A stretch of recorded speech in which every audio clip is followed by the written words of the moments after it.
that as well. Now, back in April, we were joined by a team of women who were about to set off on the voyage of a lifetime from San Francisco and cross the Pacific Ocean. Yes, so we've been following their progress the whole way, and 2 days ago they finally crossed the finishing line in Cairns in northern Queensland. They did all of this in a rowing boat, would you believe? And they've flown all the way from Australia. They landed last night, so let's give a very warm welcome to Laura, to Natalia, Emma, Izzy and Meg.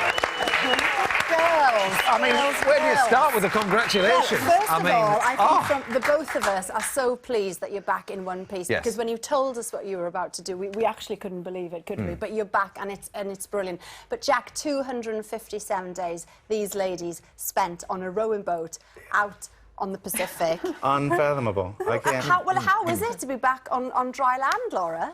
Started off a bit wobbly, not gonna lie, but yeah, it's good now. Now we're a bit more stable, but yeah, it's great to be back, see family, friends, and yeah, it's just big. But apart from coming into London with rush hour traffic, comparison of being out in the ocean to... Well, this is the thing, because the life that you've had for the past 200 or so days of just bobbing around there in complete silence, obviously with wildlife as well. I mean, you just had the most remarkable wildlife experience as well. I mean, who wants to talk about that? Because it must have been very touching. It was incredible. I mean, we had whales breaching metres from the boat. We had a whale circle us for a full 2 hours, and we actually got the spray from the blowhole. They were so close.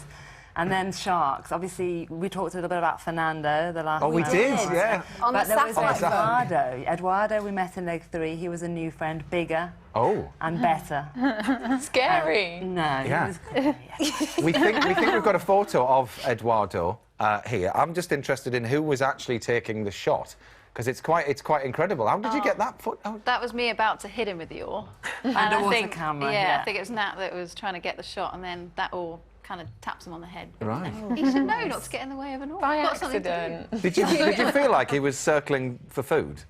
No, he was our friend. He came to visit us. He came The thing is, when you name a shark, number one, Spanish, number two, male, it seems a bit silly that you're scared in the first place. So you've got a friend, yeah, we love him, sure. But when you were back here on the piazza in April, you bought the rowing boat. It was called Doris, really pretty, pink, but tiny. I got on board and I went into where the four of you at one time would sometimes be together. How was it then, living in such close quarters to each other? It's pretty cosy. Well, we got to know each other pretty well. Really sweaty, especially when there's really big waves outside. We had to keep all the like the hatches closed, so it was like being in a sort of two-man tent-sized sauna, kind of squashed together. How did you, if you needed a bit of quiet time, how did you cope with that, and how did you just get through a day?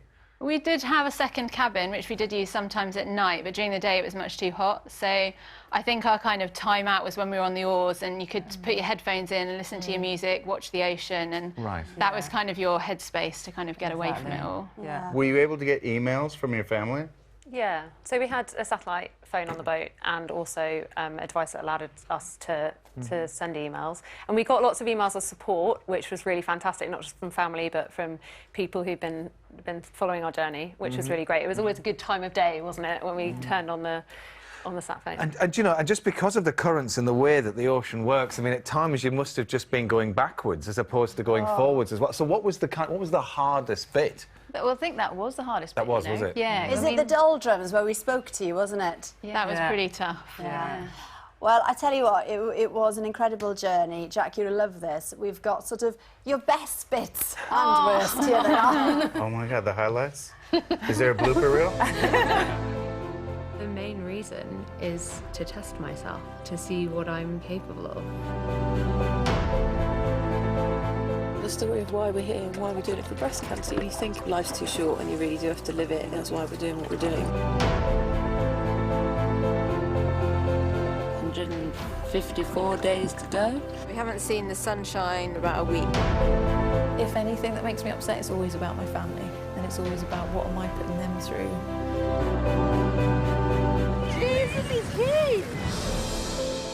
If something was to happen, I know that I've had no regrets in my life whatsoever. Oh.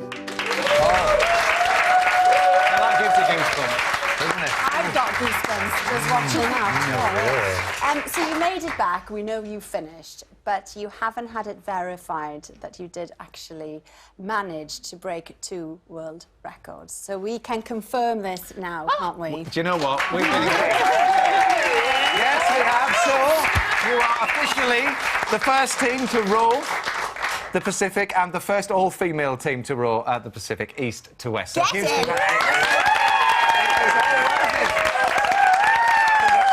Congratulations, Jen.